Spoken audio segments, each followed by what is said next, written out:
한번 따라하겠습니다. 이곳에 평강을 주리라. 예, 만군의 여호와 하나님께서 반복하여서 약속하시며 말씀하신 것이 이곳에 평강을 주리라 하신 것입니다. 학계 시대에도 오늘 이곳에 예배하는 이 자리에도 바로 하나님께서 말씀하신 대로 그 약속을 이루어 주실 줄 믿습니다. 여러분 이렇게 옮겨와서 예배드리니까 어떠세요? 나쁘지 않죠? 아늑하고 꽉 차 보이고 여러분들 좀 이렇게 옮겨오는 것이 조금 불편하기도 합니다. 또 여러 가지 환경들을 이제 한 주 한 주 조금씩 더 개선해 나갈 텐데 한 2달 이상 우리가 함께 이곳에서 이제 예배를 드리게 될 겁니다. 여러분 기도해 주시길 바라고 어느 때보다 오히려 이럴 때 더 열심으로 모였으면 좋겠다. 하나님 그럼 참 기뻐하시겠다는 생각이 듭니다. 특별히 이렇게 예배 드리러 오실 때마다 여러분 좀 섬겨 주셔야 될 것이 하나 있습니다. 이게 문이 이제 저쪽에 있다 보니까 당연히 이제 이쪽으로 이제 몰려서 앉게 됩니다. 그러면 나중에 오시는 분들이 이게 가로질러 여기까지 들어오기가 참 조금 애매하고 쑥스럽습니다. 그래서 먼저 오시는 분들이 수고스럽지만 이쪽 여러분 보시기에 오른쪽 앞에부터 좀 앉아 주시면 좋을 것 같습니다. 그럼 늦게 오시는 분들이 차곡차곡 이렇게 앉으실 수 있을 것 같고요. 또 그래갖고 그럼 늦게 와야겠다 또 이런 생각하시는 분은 없으시겠지. 특별히 늦게 오시는 분은 맨 앞줄로 제가 특별히 S석으로 R석으로 모시겠습니다. 우리가 학계 말씀을 이번 특별 기도회 기간 동안에 계속 함께 나누고 있습니다. 기억하시죠? 학계라고 하는 이름이 뜻이 뭐였다고요? 축제. 하나님께서 우리 하늘빛 광성교회에 정말 축제와 같은 기쁨을 주실 줄 믿습니다. 무엇보다도 함께 이렇게 특별한 이 기간 동안에 예배하기에 힘쓰고 모일 때마다 우리의 교회가, 우리의 마음이, 여러분의 가정이 하나님 부어주시는 거룩한 축제와 같이, 정말 거룩한 향연과 같이 하나님 주신 그 기쁨이, 환희가 차고 넘치기를 예수님의 이름으로 축복합니다. 학계가 처음 하나님께로부터 말씀을 받고 스룹바벨과 대제사장 여호수아에게 말씀을 전한 날이 여섯째 달 6월 초하루라고 했습니다. 월상 예배 하루에 한 달의 첫 시간을 하나님 앞에 올려드리는 그 자리에서 학계는 하나님께로부터 말씀을 받았고 그 말씀을 가감없이 거침없이 전했습니다. 하나님께서 말씀하신 것이 무엇이었냐면 이스라엘 백성들, 유대에 이제 포로로 있다가 바벨론의 포로로 있다 돌아온 유대 백성들, 자기 살기에 급급하여 바빠서 정작 하나님께 향한 그 열정과 실앙이 식어졌던 그들의 영적인 무관심, 영적인 나태함에 대하여 하나님이 책망하셨습니다. 그리고 말씀하신 것이 너희들이 하나님 우선의 삶으로 돌아와야 한다고, 하나님 먼저, 하나님 중심, 하나님 우선의 생활로 빨리 회복해야 된다고 말씀하셨습니다. 이 말씀 앞에 백성들은 놀랍게도 자기를 내려놓고 그 말씀에 즉각적으로 순종했습니다. 불과 3주 만에 온 백성들이 마음을 모아 그동안 멈춰 있었던 성전 재건을 다시 시작하게 되죠. 무엇보다도 스룹바벨과 여호수아와 같은 그 지도자들이 순종하는 본을 보였습니다. 그리고 각자 자기에게 있는 지도력을 가지고 한 사람은 정치적으로, 한 사람은 종교적으로 백성들의 마음을 어루만지고 설득하며 그들에게 비전을 제시했습니다. 하나님께서 이 성전을 세우라 하시는 바로 그 비전 말입니다. 하나님께서 주신 이 말씀과 명령 앞에 백성들이 한 마음으로 이 일을 하게 된 것, 바로 그것이 학개서 1장의 말씀이었습니다. 특별히 하나님께서 약속하신 것 3주 후에, 그러니까 24일 되었을 때에 이 백성들이 공사를 재개하게 되는데 그때 어떻게 그렇게 할 수 있었을까? 바로 하나님이 약속하신 것이 있었어요. 내가 너희와 함께 하노라. 순종하는 자들, 믿음으로 하나님 주신 꿈과 비전에 도전하는 자들, 형편과 상황에 내가 개인적으로 인간적으로 급한 것들이 분명히 있겠지만 그 모든 것 다 뒤로 하고 먼저 하나님, 우선 하나님, 그 믿음을 회복하려고 하는 이 백성들에게 하나님 약속하셨습니다. 내가 너희와 함께 하노라. 그리고 성령으로 그들을 감동시켜 주셨습니다. 마음을 움직이셨어요. 여러분, 우리 가운데에 새로운 일이 일어나는 것 사람의 의지만 가지고 되는 것 아닙니다. 우리가 새롭게 되는 것, 우리가 그저 인간적으로 노력하고 함께 힘 모으자 한다고 해서 그냥 되는 것, 영적인 일은 그런 일이 아닙니다. 먼저 성령께서 우리 가운데 함께 하시고 성령께서 우리를 움직여 주셔야 할 줄 믿습니다. 그래서 성령 충만함 구해야 하는 것이죠. 여러분, 우리 금요 기도회가 그렇게 날마다 모일 때마다 성령의 충만한 임재를 구하며 그것으로 인하여 하나님이 기뻐하시는 길로 우리를 이끌어 가시는 그 손길, 그것을 경험하는 시간이 되기를 주님의 이름으로 축원드립니다. 자, 오늘 말씀 이제 학개서 2장인데요. 바로 그렇게 첫 번째 학개에게 하나님의 말씀이 임하였는데, 오늘 말씀은 두 번째로 학개에게 하나님의 말씀이 임한 이야기입니다. 하나님께서 두 번째로 학개에게 말씀하신 것이 언제인가 보았더니 오늘 말씀의 1절에 바로 7월 21일이었습니다. 7월 21일 여호와의 말씀이 선지자 학개에게 임하니라. 자, 여러분, 이 유대력으로 7월 21일이 언제인가 이렇게 가만 따져보면, 여러분, 구약의 대속죄일이라고 하는 날 들어보셨죠? 대제사장이 유일하게 딱 1년에 한 번 그 성소의 지성소 안에 들어가서 하나님을 배웁는 그 대속죄일이 1년에 딱 하루, 7월 바로 10일입니다. 7월 10일부터 그렇게 시작되는 것이 뭐냐면 이제 초막절 절기인데, 그 7월 10일부터 초막절 절기가 일주일 동안 진행이 됩니다. 그래서 7월 21일 그 이후 바로 7월 10일부터 대속죄일, 그 다음 시작되는 초막절, 그리고 일주일이라고 따져보면 바로 그것이 7월 15일부터 이제 초막절이 시작이 되는 것인데, 그렇게 따져보면 7월 21일은 아마 당시 초막절기의 마지막 날이었을 것으로 보여집니다. 그러면 여러분 생각해 보세요. 초막절이 어떤 날입니까? 이스라엘 백성들, 유다 백성들이 초막절이 되면 꼭 하는 일이 있었어요. 그게 뭐냐면 자신들의 조상 모세 때에 이스라엘 백성들이 출애굽하여서 광야 생활하는 동안에 그들이 멀쩡하게 멋진 집을 짓고 살지는 못했지만 그 광야 생활에서 초막 생활, 텐트 생활하는 동안에도 하나님께서 불기둥 구름기둥으로 지켜주시고 하늘의 만나 메추라기로 먹이시고 반석을 쪼개어서 샘물 주심으로 그들이 살아갈 수 있도록 광야의 세월을 지켜주셨던 하나님, 바로 그때를 기억하면서 초막절을 지켰습니다. 특별히 자기들이 있는 집에서 안 살고 그 절기 일주일 동안은 초막을 치고 텐트를 치고 그 속에서 거하면서 그 절기를 지켰던 절기였습니다. 그러니까 아마도 이때에도 이 유다 백성들, 돌아온 유다 백성들 가운데 신실한 자, 경건한 자들은 그렇게 그 절기를 지키고 있었을 거예요. 바로 그때에 하나님이 학개를 통하여 말씀하신 겁니다. 3절 말씀 여러분 한번 같이 읽어보시겠습니까? 3절 다 같이 시작. 너희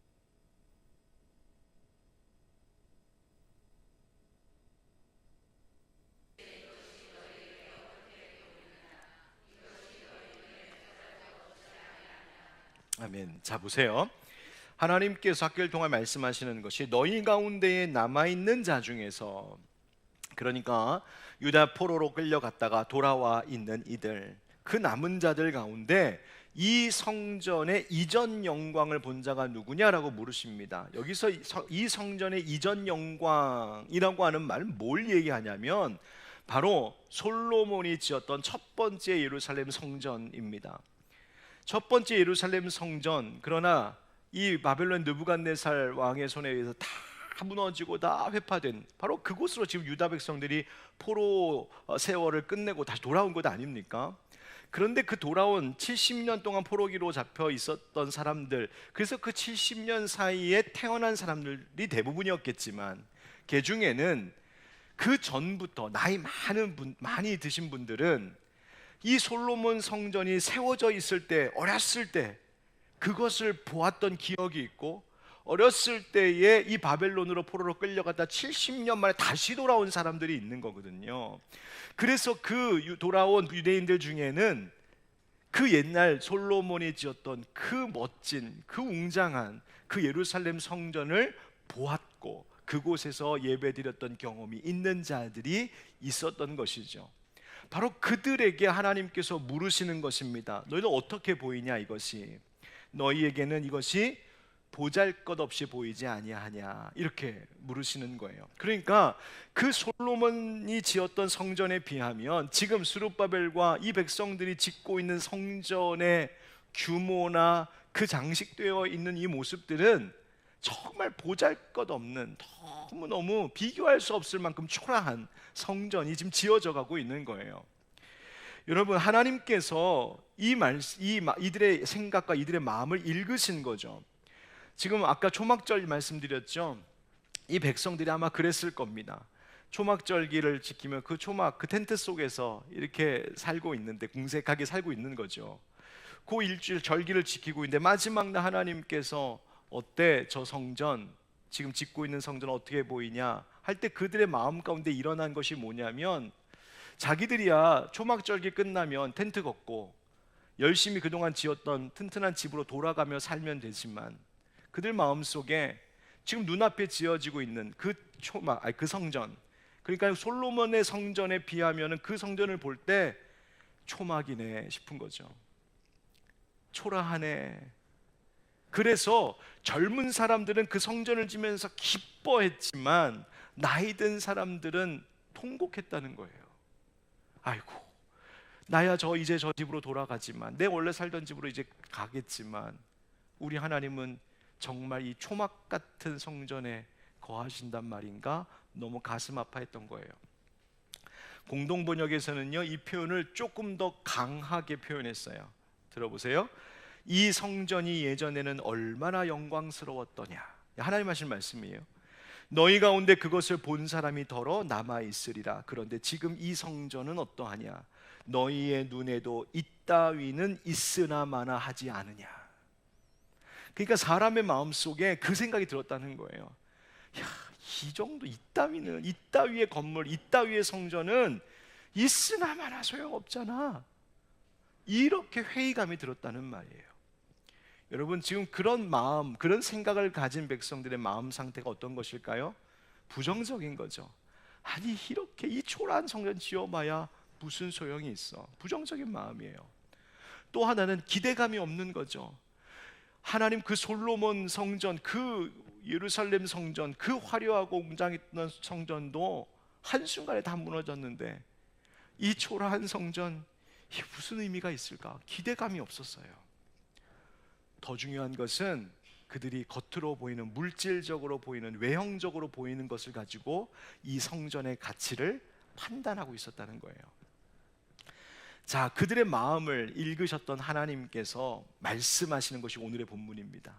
그리고 하나님은 그 말씀을 통하여 몇 가지 중요한 것을 약속하세요. 한번 첫 번째 따라해 볼까요? 하나님이 우리를 응원하십니다. 4절 말씀이 참 좋은데요, 여러분 4절 말씀 한번 같이, 이건 좀 힘차게 읽으셔야 됩니다. 시작. 그러나 여호와가 이르노라, 스룹바벨아 스스로 굳세게 할지어다. 여호사닥의 아들 대제사장 여호수아야 스스로 굳세게 할지어다. 여호와의 말이니라, 이 땅 모든 백성아 스스로 굳세게 하여 일할지어다. 내가 너희와 함께하노라. 만군의 여호와의 말이니라. 아멘. 아멘. 여러분, 지금 한 절 읽었는데 여기에 굳세게 할지어다가 몇 번 나옵니까? 3번 나옵니다. 그러니까 하나님께서 지금 유다 백성들, 그 성전을 짓고 있는 스룹바벨과 여호수아와 남은 백성들에게 응원하고 계신 거예요. 힘내라, 힘내라. 특별히 이것은 명령이었어요. 굳세게 할지어다. 그리고 굳세게 일해라. 마음이 한편에 무너지고 있었거든요. 야, 이거 해봐야 무슨 소용이 있어. 지금 이렇게 초라한 성전 이거 지어봐야 무슨 소용이 있어. 온갖 생각들로 마음이 무너지고 있어서 힘이 쭉쭉 빠지고 있었을지 모를 스룹바벨 여호수아, 아니 그보다 나이가 지긋하게 든 옛 영광을 보았던 그 어른들, 마음이 생각에 그 부정적인 마음, 기대감이 없는 마음이 있는 자들에게 하나님 말씀하시는 거예요. 굳세어라, 굳세어. 굳세어라, 금순화가 아니고 굳세라, 굳세라. 여러분, 근데요, 이 굳세어라라고 하는 이 말의 의미를 조금 생각해 볼 필요가 있어요. 이 굳세어라라고 하는 이 히브리 언어의 뜻이 무엇이냐면, 어떤 일에 대하여 혹은 내가 믿는 어떤 대상에 대하여 찰싹 달라붙어 있으라, 그런 뜻입니다. 여러분, 어떤 것이 좀 이렇게 약할 때 그것을 강하게 하기 위해 덧대는 작업을 하는 일들이 있죠. 뭐 예를 들어서 옷이 헤어지거나 옷이 막 이제 빵꾸 나기 직전에 막 그 정도로 이렇게 헤어지게 되면 옛날 엄마들이 거기다가 다른 천 이렇게 덧대 갖고, 이런 팔꿈치 이런 데 있잖아요. 덧대서 꿰맸던 걸 기억나세요? 이렇게 덧대어 주셨어요. 또 건축물도 뭔가 이렇게 세워 올라가는데 여기가 약하면은 거기다 덧대어 주지요. 나무도 가는 줄기가 올라가다가 쓰러질 것 같으면 굵은 막대기 심어서 같이 묶어 덧대어 주지요. 여러분, 하나님께서 그렇게 하신다는 거예요. 우리의 인생 가운데 하나님께서 당신을 우리에게 덧대어 주신다는 말이에요. 어느 여성 시인이 이런 시를 썼더라고요. 내용은, 그 시를 지은 배경은 이런 겁니다.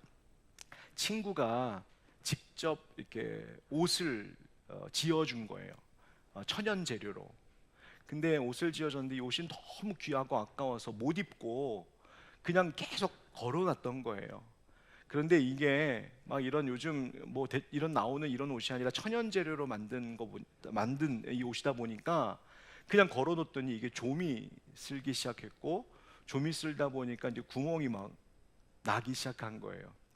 그래서 속상해 갖고 그 흠집 난 것을 이제 바늘과 실 가져다가 이렇게 구멍을 메우고 이게 꿰고 기우고 있었어요.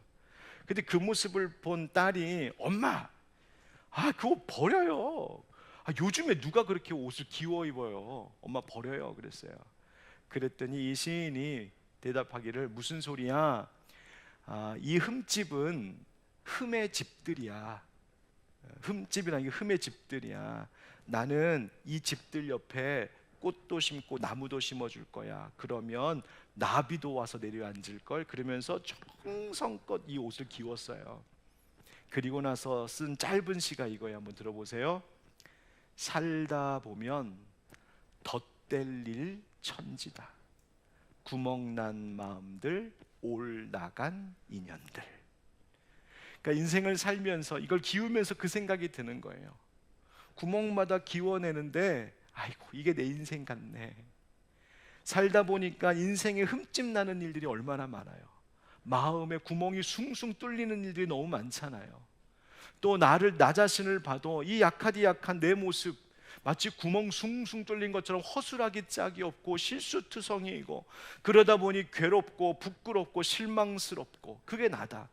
살다 보면 덧댈 일이 천지다. 그런데 하나님은 어떤 분이시냐?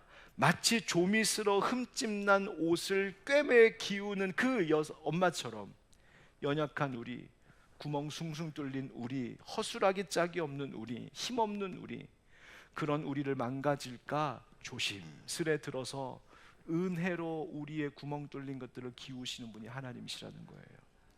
사랑의 바늘로, 은혜의 실로 우리의 구멍난 것들을 기우신 하나님. 그럼 그 덧감은 무엇인가?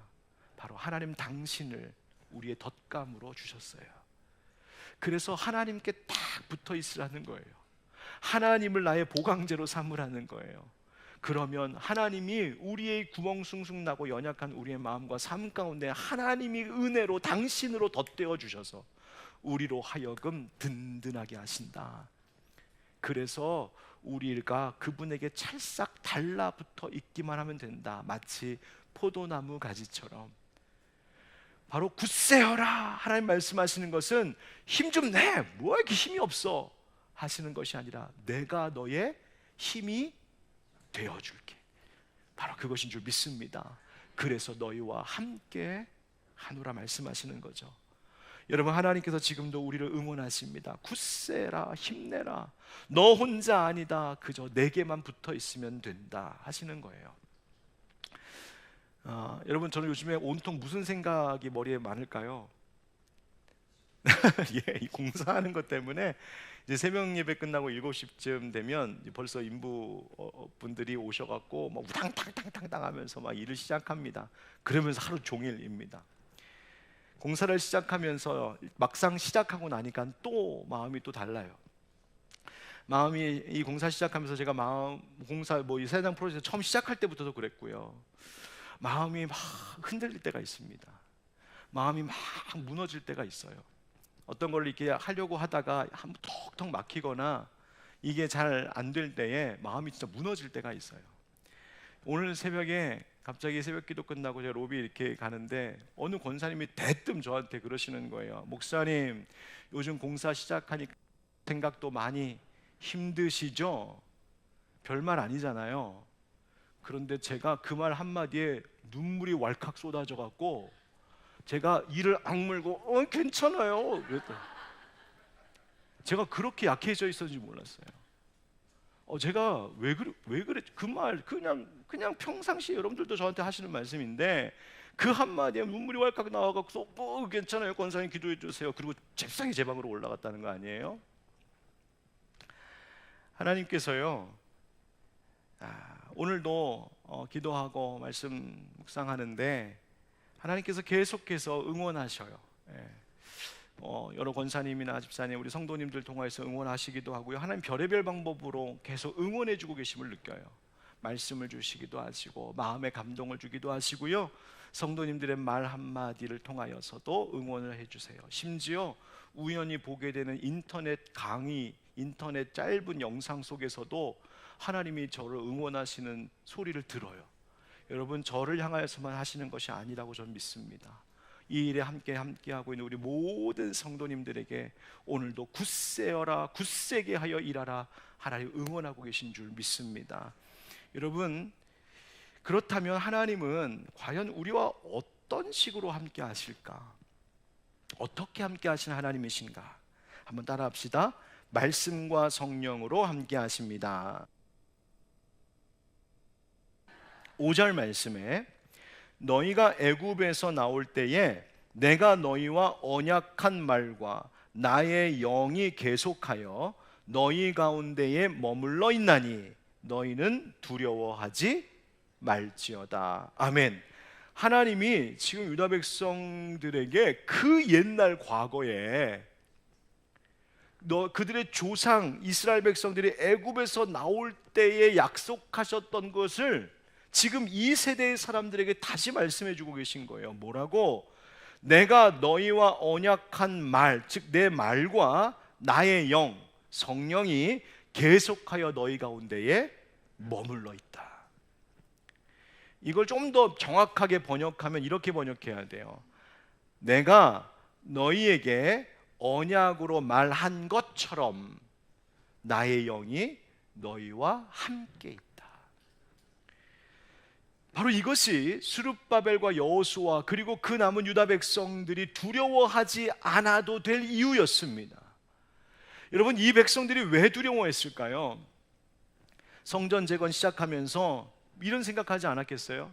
야, 이 성전 재건 또 이렇게 시작했다가 지난번처럼 또 중단되는 것 아니야? 완성도 못하고 또 실패하는 것 아니야? 그러면 지금까지 한 거 다 헛수고인데 이 일에 힘을 다 쏟다가 정작 우리 가정 챙기고 우리 지금 이 사회와 이 지금 포로로 있다 다시 돌아온 이 회파된 이 땅 다시 이 유다 땅을 다시 회복하는 정말 중요한 일은 다 못하는 것 아니야? 이거 하다가 먹고 사는 문제 이거 심각해지는 것 아니야? 어떻게 해결하지? 또 이 성전 재건하는 이 일에 힘을 쓰다가 지난번처럼 적들이 또 방해하거나 혹은 이방 족속들이 틈을 타고 우리를 공격해 오면 어떡하지? 그러면 우리는 또 끝장나는 건데. 여러분 생각해 보면 두려워할 일, 걱정할 일, 겁날 만한 이유들이 너무나 많은 거죠.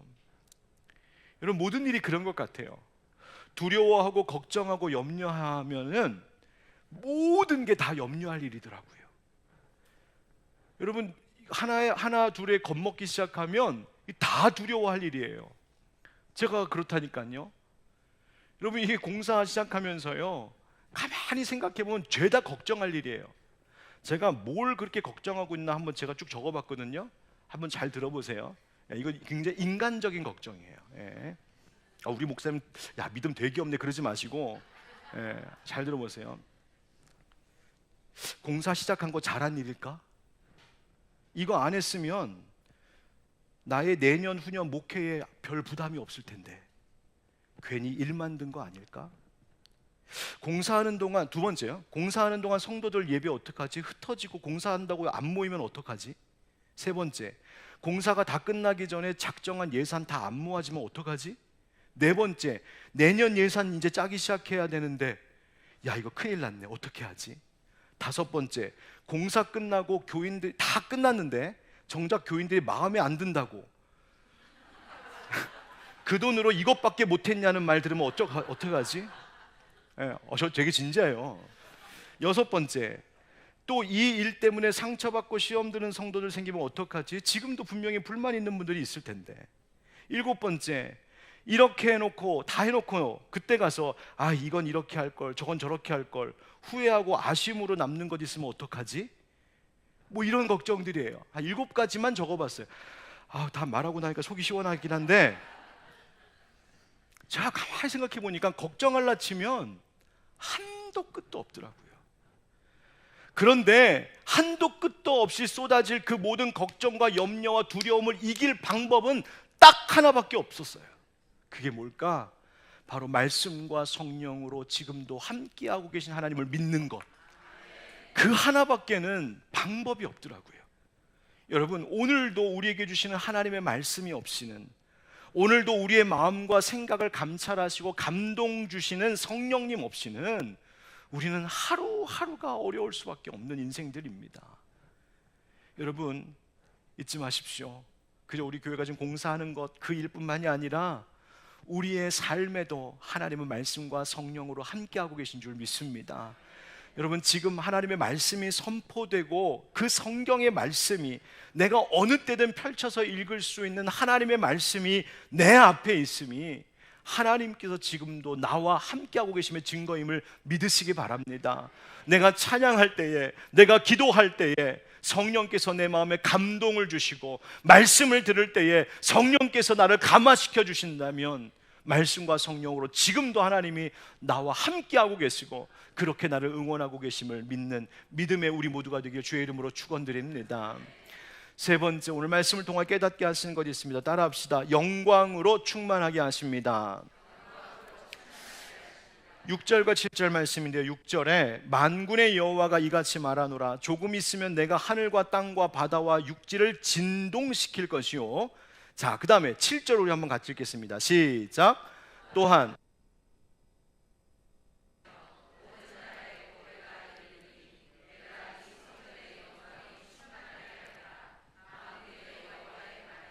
아멘. 자, 6절에 보면 하나님께서 만군의 여호와께서 말씀하시기를 뭐라고 하시냐면 조금 있으면, 이렇게 조금 있으면. 자, 이게 무슨 말일까요? 지금 이스라엘 백성들, 나이가 많이 드신 분들은 이 초라한 성전 보면서 안타까워 통곡하고, 젊은 사람들은 열심히 일은 하고 있지만 한쪽 마음에 야 이러다가 이거 다 완성도 못하고 중간에 큰일 생기는 것 아니야? 어쩌면 불안한 마음과 염려가 밀려오기도 하는데 하나님이 뭐라고 하시는 거냐면 조금 있으면, 다른 말로 얘기하면 좀만 기다려봐 이런 말이에요. 조금만 기다려봐. 조금만 참고 인내하고 기다려봐. 하나님, 조금 있으면 무슨 일이 일어나는데요? 성전이 다 완성되고 나면 뭐라고 하십니까? 하늘과 땅과 바다의 육지를 진동시킬 것이요, 또한 모든 나라를 진동시킬 것이며. 여러분, 이 말이 뭐냐면 하나님의 영광, 하나님의 임재가 그 가운데 있을 것을 약속하시는 거예요. 여러분, 이스라엘, 이 유다 백성들은 이방인들에 의해서 성전 재건하는 게 중단되고, 그 다음에 바사왕, 페르시아 왕이 이것을 하지 못하도록 막아서 16년 동안 중단되었었거든요. 또 어떤 백성들은 우리 지금 살기도 바쁜데 급한 일 많은데 지금 성전을 재건하는 것 그 시기상조지, 아직 때가 안 됐다고, 지금 될 일도 아니고 지금 할 일도 아니라고 그렇게 이야기하고 있는 이 백성들의 관점이 있었던 거거든요. 좀 합리적일 수 있었어요. 그런데 하나님의 관점은 정반대였어요. 조금만 있어봐, 조금만 있어봐. 하나님은 이스라엘 백성들이 하나님에 대하여 무관심하고 하나님을 우선이 아닌 뒷전으로 미뤄두었던 그런 식의 영적 상태를 깨우치고 그 신앙이 회복될 것, 그리고 나서 마침내 하나님의 영광이 그 땅 가운데 다시 임할 것을 하나님은 이미 바라보고 계셨던 것이죠. 그냥 단지 성전 건물이 이렇게 지어져 올라가는 거, 그거 아니라 하나님이 정말 보셨던 건 뭐냐면 이 일을 통하여 이 유다 백성들의 영적 갱신, 신앙의 회복, 하나님에 대한 사랑과 열정이 다시 뜨거워지는 바로 그 진정한 부흥을 하나님은 보고 계셨다는 거예요. 여러분, 특별히 오늘 말씀, 방금 읽었던 7절 말씀의 중간에 뭐라고 나오냐면 모든 나라에 무엇이 이르리니? 보배가 이르리니. 모든 나라에 보배가 이르리니. 그러니까 좋은 것들이 이곳으로 올 것이고 좋은 것들이 생길 것이라는 거예요. 그래서 하나님께서 내가 이 성전의 영광에 충만하게 하리라. 그러니까 하나님께서 함께 하시는 바로 그 영광이 여기 있을 것이라고 말씀하시는 거예요. 여러분 보세요. 하나님은 지금 사람들이 초라하다고 보고 있는 그 성전, 똑같은 성전을 보시면서도 하나님은 뭐라고 했냐면 이전과도 비교할 수 없는 영광이 있을 것이라고 보셨어요. 여러분, 사람과 하나님의 관점이 달랐습니다. 이스라엘 백성들은 이 지금에 짓는 성전이 그 전에 솔로몬 성전만큼 화려하고 웅장하지 않은 것으로 안타까워했죠. 그런데 하나님이 약속하시는 거예요. 겉모양이 아니라 진짜 중요한 것은 바로 여기에 나 여호와 하나님이 함께 하느냐 안 하느냐 그 여부에 달린 것이라고 말씀하고 계신 거예요. 아무리 솔로몬이 지은 성전처럼 화려하고 웅장해도 하나님이 함께 하시지 않으면 아무 소용없는 것이요. 지금 이 시대의 사람들이 보기에 초라해 보일지 모를 성전일지라도 바로 거기에 하나님이 함께 계시면 그것이 진짜 영광이요 진짜 평강임을 하나님 말씀하고 계신 것이죠. 여러분, 우리의 예배와 우리의 교회가 그렇게 되기를 주님의 이름으로 간절히 축복하고 소망합니다. 여러분, 우리 성전 보수하고 있다고 해서 외적인 것에 빠지지 않기를 간절히 바랍니다. 경계해야 할 것입니다. 여러분, 이 기간 동안 우리가 오히려 더 기도해야 할 것은 그냥 공사 잘 되어서 멋진 예배당 주세요, 그거 아니고요. 하나님, 공사는 그 일하시는 분들이 잘할 거 저희가 압니다. 우리가 진짜 바라고 우리가 진짜 기도하고 우리가 소원하는 것은 뭐냐면 하나님, 이제 이곳 가운데 하나님의 영광이 임하는 예배당이 되게 하여 주시옵소서. 하나님께서 당신의 영광과 능력을 나타내 보이실 예배가 이곳에서 이루어지게 하여 주시옵소서. 여러분, 그것을 꿈꾸는 것입니다. 함께 어느 때보다 지난 10년 동안 우리 하늘빛 광성교회 성도들이 함께 모여 예배했던 그 뜨거움과 그 사랑, 그 열정보다 하나님 앞으로 새로운 10년 더 뜨겁게 모이고 더 뜨겁게 간절히 하나님을 찬양하는 하나님 그런 공동체 되게 우리가 꿈꿉니다. 하나님의 임재를 하나님이 함께 하시면 어느 때보다 더 분명하게 체험하는 예배가 되기를 원합니다. 여러분, 그 마음 드리는 거예요. 여러분, 그런데 여기서 주목할 것이 하나 있어요. 모든 나라의 보배가 이르리니. 여러분, 그 보배가 뭘까? 8절 말씀처럼 8절에 보면 은도 내 것이고 금도 내 것이고 그러시잖아요. 그럼 은금, 그것이 올 것을 이야기하신 것일까요? 뭐 그럴 수도 있겠죠. 그러나 하나님께서 이 모든 나라의 보배가 이르리니라고 하는 이 말씀을 신약 시대에 와서는 성사학자들이 여기에 진짜 중요한 의미가 있다고 해석을 해요. 무슨 뜻일까? 여러분, 우리에게 진짜 보배가 있거든요. 고린도후서 4장 6절 7절 한번 같이 읽어봅시다. 시작. 어두운 데에 빛이 비치라 말씀하셨던 그 하나님께서 예수 그리스도의 얼굴에 있는 하나님의 영광을 아는 빛을 우리 마음에 비추셨느니라. 우리가 그 다음 진짜 중요한 말씀을 제가 읽어드릴게요. 잘 들어보세요. 우리가 이 보배를 질그릇에 가졌으니, 이는 심히 큰 능력은 하나님께 있고 우리에게 있지 아니함을 알게 하려 함이라. 아멘. 여러분, 우리의 인생이 질그릇이거든요. 그런데 우리가 무엇을 가진 질그릇? 보배를 가진 질그릇. 바로 그 보배가 누구냐? 예수 그리스도이심을 말씀하셨어요. 그래서 이 오늘 학계 말씀 가운데 하나님이 모든 나라 가운데 보배가 이르리니, 이 말씀을 어떻게 이해하냐면 신약 시대에서는 하나님께서 어느 때 어디에 함께 하시는가, 하나님의 영광, 하나님의 임재가 나타나는 곳이 어딘가? 바로 보배이신 예수 그리스도 모시는 곳, 보배이신 예수 그리스도 섬기는 곳에 하나님이 함께 하시는구나. 그래서 예수 그리스도의 이 땅에 오신과 행하신 일, 그분의 생애와 십자가의 죽으심과 그분의 부활, 그리고 그분이 다시 이 땅 가운데 오실 것, 이 모든 것을 내가 믿고 선포하고 그것을 찬양하는 그곳에 하나님이 영광으로 함께 하실 것을 예언하신 약속의 말씀이구나, 그렇게 이해하는 겁니다. 여러분, 우리의 예배가 그렇게 되기를 간절히 바랍니다. 오직 예수만 드러나는 예배, 예수만 모시는 우리의 삶으로 변화되어 우리 가운데 하나님의 영광이 나타나기를 주 이름으로 축복합니다. 마지막으로 하나만 더 합시다. 따라합시다.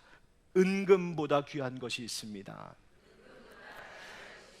여러분, 남아있던 자들이 왜 지금 스룹바벨 시대에 짓고 있었던, 우리가 그래서 보통 이제 제2성전 혹은 스룹바벨의 성전 이렇게 부르는데요, 이 제2성전 스룹바벨 성전을 보면서 안타까워했을까?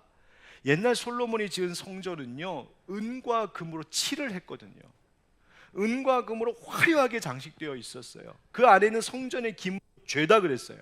그래서 그 솔로몬이 이 성전을 지을 때에 대한 기록이 있는 열왕기상 6장 7장, 이때 이 말씀을 읽어보면 어떻게 성전을 지었냐면 성소 안에 벽을 금으로 입히고, 그러니까 벽을 금칠을 다 했어요.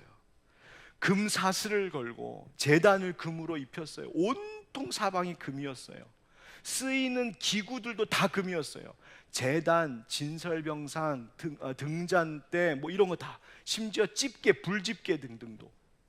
그래서 금으로 입히거나 금으로 만들거나 아니면 좋은 나무로 만들고 거기다 금을 다 씌웠어요. 여러분 상상해 보세요. 어떤 예루살렘 성전이었을까? 해가 뜨고 해가 중천에 뜨면 눈이 부셔서 예루살렘 성전을 쳐다볼 수가 없을 정도로 환했던 곳, 들어가 보면 사방이 금빛, 그것이 솔로몬의 성전이었거든요. 그것을 봤던 이 사람들의 눈에 지금 이 회파된 예루살렘 땅에서 겨우겨우 짓고 있는 성전이라고 하는 것은 말 그대로 초라하기 짝이 없는, 보잘것없는 것이었어요. 옹색해 보이는. 그래서 아마 걱정했을걸요. 이래도 되나? 하나님 모신다고 하는 성전을 이렇게 만들어도 되나? 만들면서도 걱정되고 만들면서도 부끄러웠던 거죠. 그런데 하나님이 이렇게 말씀하시는 거예요. 은도 내 것이다, 금도 내 것이다. 그거 뭐냐면 이거 다 내 거야, 그런 뜻이 아니에요. 이 말씀이 무슨 뜻이냐면, 얘들아, 내가 너희가 바치는 은과 금 때문에 내가 뭐 부자 되기를 원하는 그런 하나님인 줄 아느냐?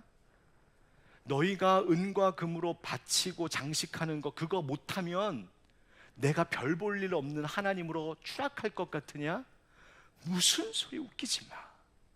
이미 은도 내 거야, 금도 내 거야, 이 세상의 모든 게 다 내 거야. 어차피 이 땅에 있는 모든 것의 주인이 나 여호와야. 너희가 은과 금으로 성전 장식하지 못해도 나는 이미 모든 것의 주인이고 나는 이미 모든 것으로 충만해. 내가 진짜 원하는 게 뭔 줄 아니? 그러면서 9절에 말씀하시는 거예요. 9절 다 같이 시작. 이 성전의 나중 영광이 이전 영광보다 크리.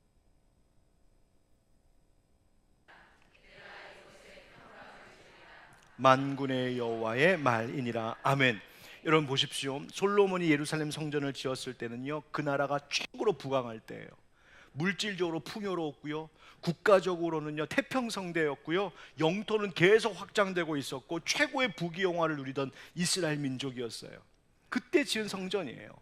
그러나 지금 스룹바벨의 성전을 짓고 있는 때 백성들은 궁핍했습니다. 모든 것이 부족했어요. 아무것도 없었어요. 마치 우리나라 한국전쟁 후에, 한국전쟁 끝나고 나서 다시 이 나라 재건하려고 애썼던 바로 그때 그런 모습인 거죠. 사회적으로 정신적으로 백성들이 피곤하고 지쳐있는 상처와 고단함이 가득한 이때, 그런데 하나님이 그런 그들에게 뭐라고 말씀하시는 거예요? 너희들이 세상적으로 부귀영화를 누리게 있을 때의 성전보다 너희들이 비록 육체적으로는 고단하고 상처있고 가진 것 없고 궁핍하고 괴로운 순간일지라도 그러나 내가 너희에게 더 큰 영광을 보게 하겠다. 그러면서 평강 주시겠다, 샬롬 주시겠다는 거예요. 왜? 하나님은 은금으로 치장된 성전을 원하시는 것이 아니라 비록 물질적으로는 가난하고 옹색해 보여도 하나님 우선의 삶, 하나님 뜻대로 사는 삶, 하나님이 이 모든 것 다 내려놓고 내 집부터 다시 지어라고 하는 이 기가 막힌 명령 앞에 토달지 않고 하나님 알겠습니다 하고 하나님 우선으로 순종하고 결단한 이 백성들, 바로 그 삶의 자리에 하나님이 더 큰 영광으로 평강으로 함께 하시겠다고 약속하시는 겁니다. 여러분, 자 그러면 생각해 보세요. 이 성전이 딱 완공 딱 되고 나니까 진짜 뭔가 좋은 것들이 나타났을까요? 막 영광이 막 뭔가 이상한 일이 막 벌어졌을까요? 여러분, 아니요, 그렇지 않았어요. 성전 다 지어놓고 나서도요 뭐 별로 큰 일 없었어요. 그럼 하나님 뭐야, 허풍 치신 건가? 아니에요. 마태복음 22장 42절에 보면 이런 표현이 나옵니다. 솔로몬보다 더 큰 이가 여기 있느니라. 예수님을 설명하는데, 마태복음이 예수님을 설명하는데 솔로몬보다 더 큰 이가 바로 예수님이시다 이렇게 말해요. 그 말이 무슨 말이에요? 솔로몬보다 더 크고 더 영광스러운 분, 성전보다 더 크신 분 예수 그리스도. 그래서 이 성전의 나중 영광이 이전 영광보다 크리라 라고 하신 약속의 말씀은 단지 지금 이 스룹바벨이 짓고 있는 제2 성전을 두고 하신 말씀이 아니라 바로 누구? 예수 그리스도, 바로 그분을 이야기하신 거예요. 그러니까 새로 짓고 있는 건축물, 내가 이거 보기는 그래도 내가 여기 함께 할게, 단순히 그런 이야기가 아니라 진짜 성전이신 예수 그리스도, 그분을 모시고 사는 삶, 그분만 자랑하는 삶, 그분이 나의 삶의 온전한 유일한 주인이심을 고백하며 하는 그 삶과 그런 인생들의 교회에 내가 나의 영광을 나타낼 것이고 내가 평강을 주겠다고 약속하고 계신 거예요. 자 여러분, 그렇다면 우리가 이 기도회에서 또 이 공사 기간 동안에 진짜 기도해야 될 더 중요한 제목이 뭔가요? 안전한 공사를 위해서도 우리가 기도해야 되겠고, 물론 재정을 위해서도 기도해야 되겠지만, 여러분 진짜 우리가 더 중심을 두고 기도해야 될 것은 하나님, 바로 그 영광이 나타날 이유가 되는 예수 그리스도, 주님 우리 그분 더 닮게 해주십시오. 우리 교회가 우리 예수님 더 닮은 그런 공동체 되게 하시고 그런 성도들 되게 해주십시오. 그래서 우리 하늘빛 광성교회를 통하여서 예수님이 어떤 성품의 하나님이신지를 이 세상 가운데 드러내게 하시고, 예수님의 사랑과 진실함이 우리 교회를 통하여 나타나게 하시고, 예수님이 하시는 일을 우리가 순종하며 이어감으로 우리 안에서 예수가 가득가득 나타날 수 있도록 하나님 우리를 준비시켜 주시옵소서. 여러분, 그것이 이 공사기간 동안에 우리가 더욱 기도해야 될 제목인 줄 믿습니다. 여러분, 우리 하늘빛 광성교회, 우리 공동체, 우리 사랑하는 성도들이 오직 예수로 더욱더 충만하여 그 예수 믿는 자들에게 주신 하나님의 평강을 누리게 되기를 우리 구주 예수님의 이름으로 축원드립니다. 아멘. 우리